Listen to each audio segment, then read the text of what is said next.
Well, hi Mariah. Glad to hear you did so well on your last test, and your mom told me you got 100%, and now you'd like to get a little bit of help for these kind of problems. So we'll see how many I can get done in this first video. There might be 2 or 3 videos. For these first two problems, 11 and 13, I'm sure you're using this formula right here. This formula has a lot of conditions that are placed on it. It has to be true that the function f has to have an inverse function. And there's theorems that tell you whether a function has an inverse on a given interval or not. I'm just going to assume that you either don't have to know how to show that or you know how to show that. But it has to do with the fact that if you take the derivative of f, it's continuous. The function f is continuous on the interval, in this case all real numbers, and it's increasing on the interval. And when we look at the Desmos graphing calculator, you'll see that this function is increasing over all real numbers. It never goes down. So that means it does have an inverse function, and we'll see that. I have a feeling you might be thinking, well, you have to actually find g. What is the inverse function? But that's nearly impossible in this case, where, you know, for polynomial functions, not even polynomial functions, simple algebraic functions, you can interchange x and y and then solve for y. And I'm sure you've done that several times. But for this kind of function, that's not so easy to do. So what I'm showing you over here is that when they tell you in problem number 11 that b is 1, we need to find, well, I use the letter C up here, we need to be able to find g of b in order to evaluate g prime of b. So we need to know, here's this 1, this b, in the range of the original function. And we want to know what that maps back to in the domain of f. So really what we're asking is, what value of x for the original function maps to 1? What value can I put into the function that will map to 1? Then the inverse function will map 1 back to that value. So I really have to solve the equation 1 equals x plus cosine of x. And that's not easy to do algebraically. This is kind of what's called a transcendental equation, because it's a mix of a polynomial and a trigonometric equation. So I'm not sure how you were expected to know, other than by guessing, that a value of 0 will map to 1. Because when I put 0 in for x, I get 0 here. The cosine of 0 is 1. So 0 maps to 1. So the inverse function will map 1 back to 0. In other words, g of 1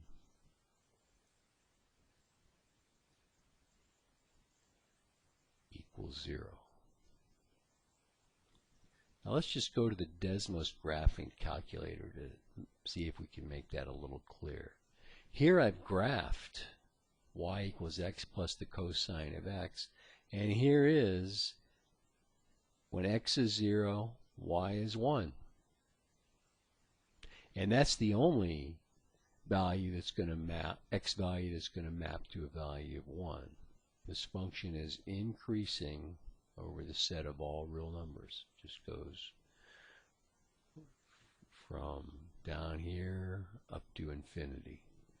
Now, what's convenient about the Desmos graphing calculator is that you can graph the inverse function even though you can't solve for y. You can graph it by interchanging the x and the y. So we can say x equals y plus the cosine of y. And there's the inverse function. So it maps 1 back to 0. And remember, the definition of an inverse function is that its mirror image appears through the line y equals x. So the line y equals x is like a mirror between a function and its inverse.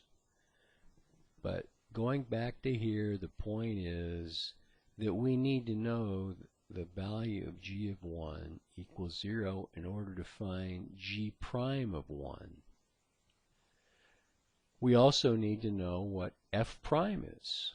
So if f of x equals x plus the cosine of x, f prime of x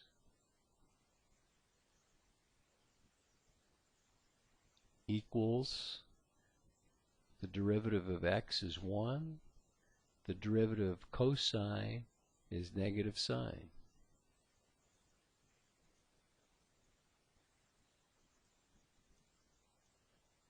So there's f prime. So now we're ready to use this formula to find g prime of 1.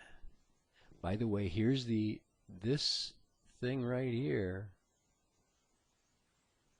That's this. That's the answer to part A of your problem. G of 1 equals 0.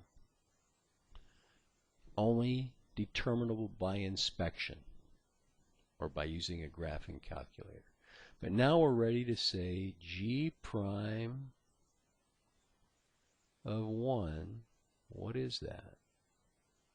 Using this formula, it's 1 over f prime is this function right here. So I'm going to copy down this function, but I'm going to put g of c in wherever there's an x. What is g of c or g of 1? It's 0. So I'm going to, here's f of prime, 1 minus the sine. What am I going to put in for this x? I'm going to put in g of 1. G of 1. But what is g of 1? It's 0.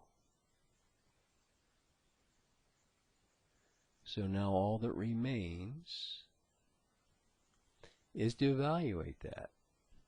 What is the sine of 0? It's 0. So the answer is 1. Okay. Now I'm going to pause the video, erase some of this stuff, and prepare for problem number 2. Okay, ready to start up the video again. Looking at problem number 13. I rewrote this as f of x equals this expression right here. And we know that we're going to have to be using f prime in that formula for the derivative of the inverse function. In this case, we want to find the value of the the value of the derivative of the inverse function at 4. So we need f prime. So I use the power rule followed by the chain rule. The derivative of the inside is 2x plus 6. I took half of this 2x plus 6 to give me x plus 3.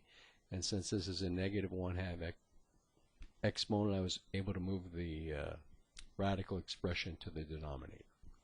Now again, if we think in terms of a domain and a range for the original function, where really we want some number in the domain that maps to 4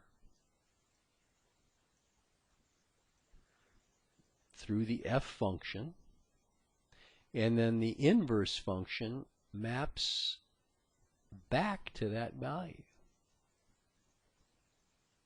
So we want to know what value for x will map to 4 under f. So that's what I've set up here. 4 equals what value of x will map me over to 4. If I square both sides, this is really a radical equation. I'll get rid of the radical. That's now a quadratic equation which I can solve by getting it equal to 0 and noticing that this factors into x, two numbers that multiply to give 16 and have a difference of 6. Positive 6 would be x plus 8 and x minus 2.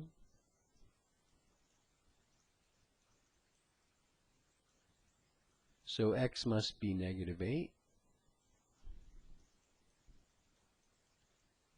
or x must be 2. But we were told that the domain is for x greater than or equal to 0. So we can reject this one for the problem that we're working on. So 2 is the value in the original domain that maps to 4 under the f function. So g of 4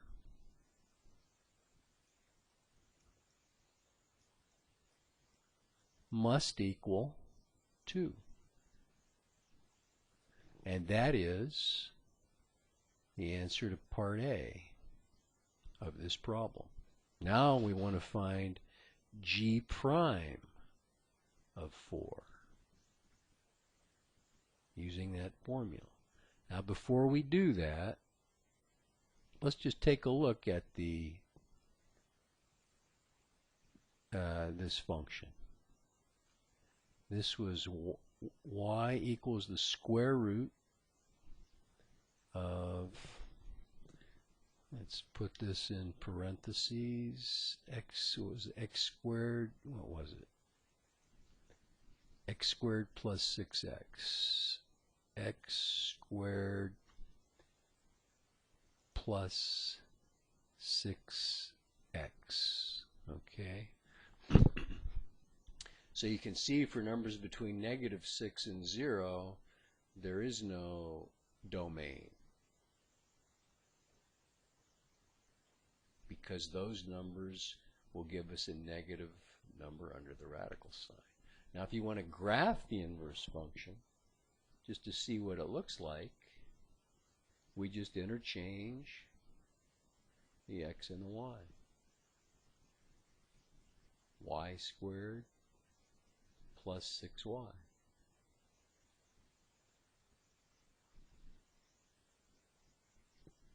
There you have it. If I graph the line y equals x, you'll see that reflection. Notice there's no inverse function over here. We'll not talk about that right now. We were looking at the domain x greater than or equal to 0. We know that value of 2 mapped to 4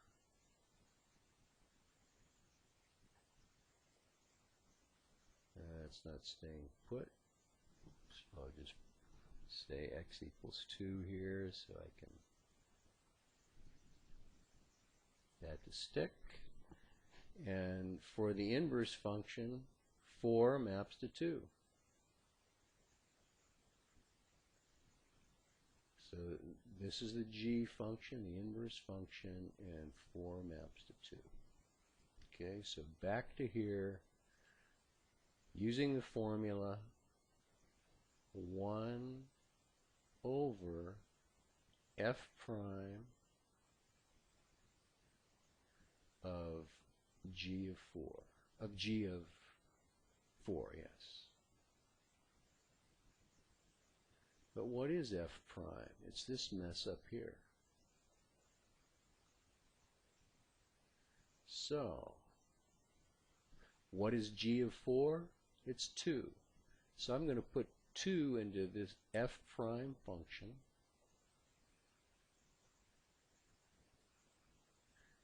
And put it under the 1. What is f prime of 2? Put 2 in here. Well, I'll get 5 in the numerator. And in the denominator, 2 squared is 4. 6 times 2 is 12. 12 plus 4 is 16. The square root of 16 is 4. There we go. 4/5. I hope I got that right. Let me know if I didn't.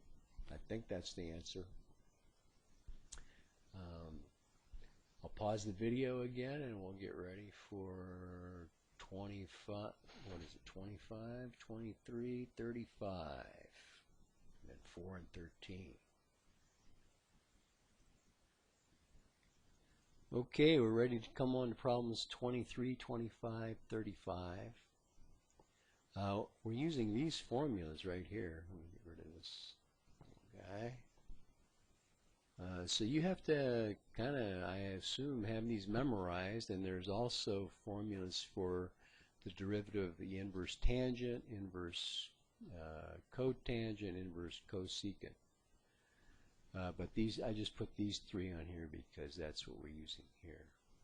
But these formulas are stated in terms of the chain rule. In other words, we're taking the derivative with respect to x of the inverse sine of u. So u is understood to be a function of x. So the formula is 1 for the derivative of the inverse sine function is 1 over the square root of 1 minus, oh come on, 1 minus, I got to get rid of that guy.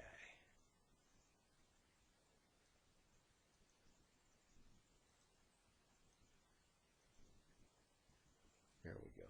Square root of 1 minus u squared times the derivative of u with respect to x. This is like the chain rule here.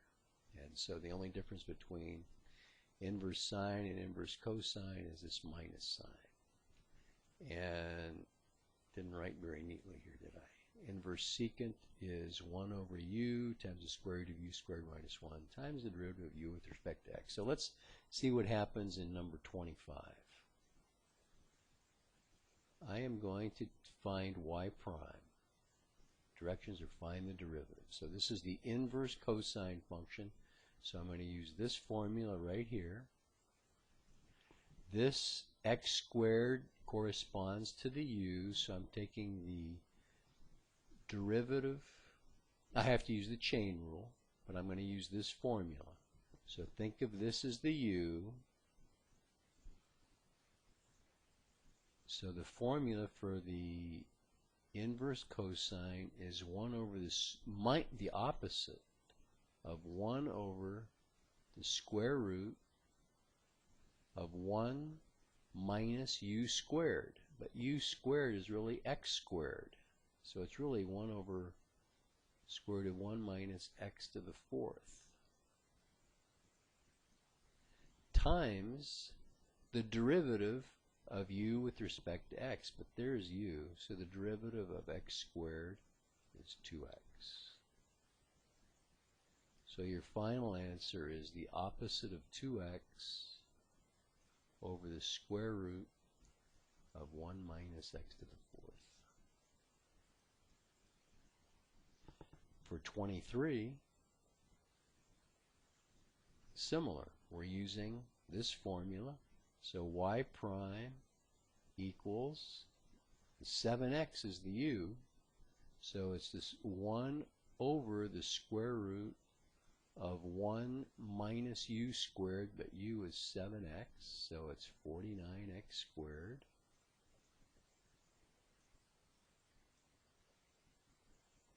times the derivative of the u, which is just 7. So I'll just put that up here. There's your answer. And for 35, well, we've got a couple of terms here. We've got to do the derivative of the inverse cosine of x to the minus 1. Yuck. So I'm going to use this formula. Y for the first term equals 1 over, I'm going to put the minus up here, minus 1 over the square root of 1 minus u squared. But what is u? It's x to the minus 1. So that's x to the minus 2. Or 1 over x squared, if you want to call it that, times the derivative of the u. What's the derivative of x to the minus 1? Well, it's minus 1 x to the minus 2.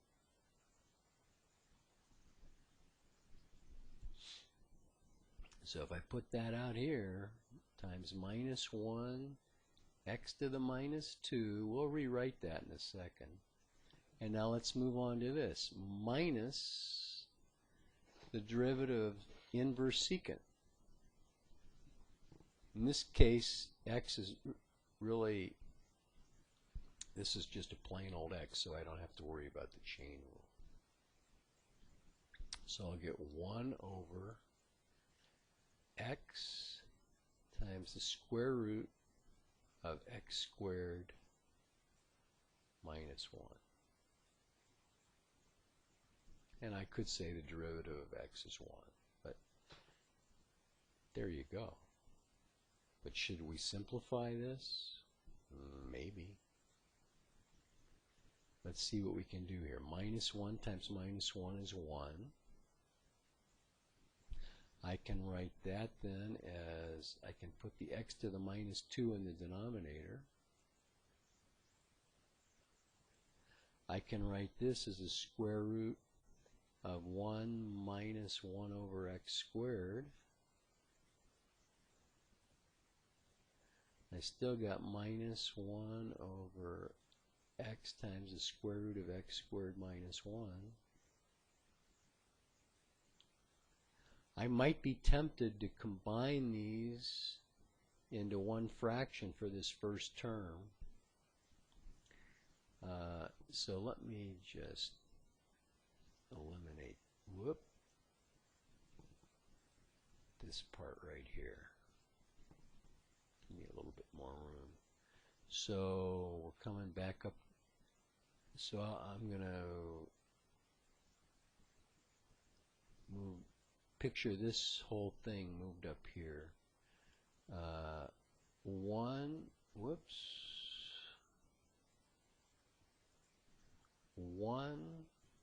over x squared. Now what is that under the radical? If I get a common denominator, I'll have x squared minus 1 over x squared. Still under the radical. Minus 1 over x times the square root of x squared minus 1. I'm getting sloppy.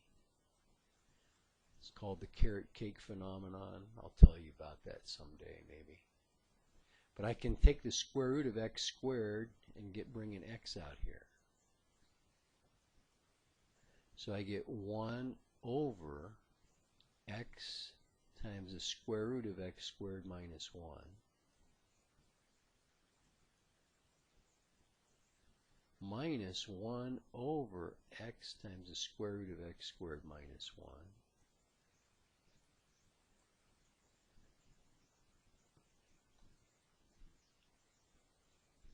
That makes me a little bit uncomfortable. I get a value of 0.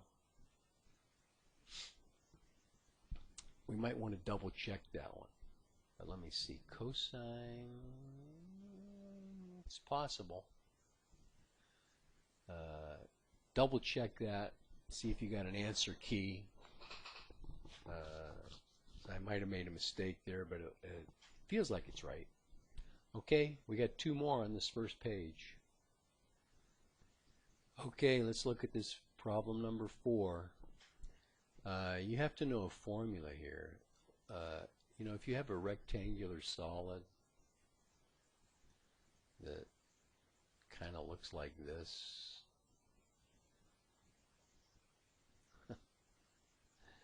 oh, it's a little hard to draw with this mouse, but something like this. Okay, there's your solid, and the diagonal goes from here, one corner, up to the other corner.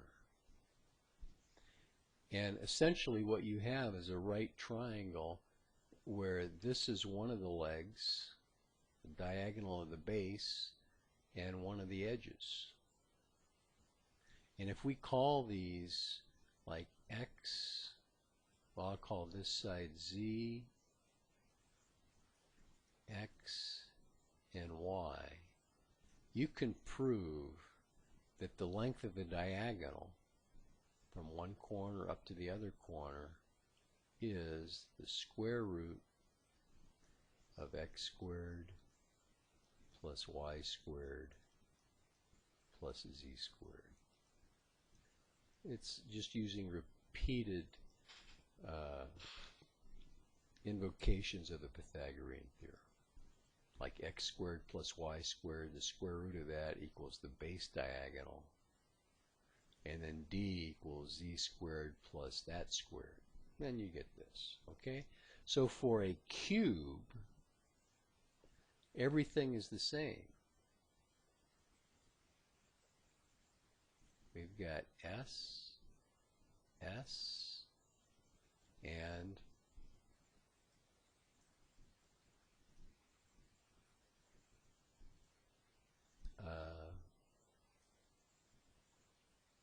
not a great depiction here, S, okay? Just picture a cube. All the sides are the same.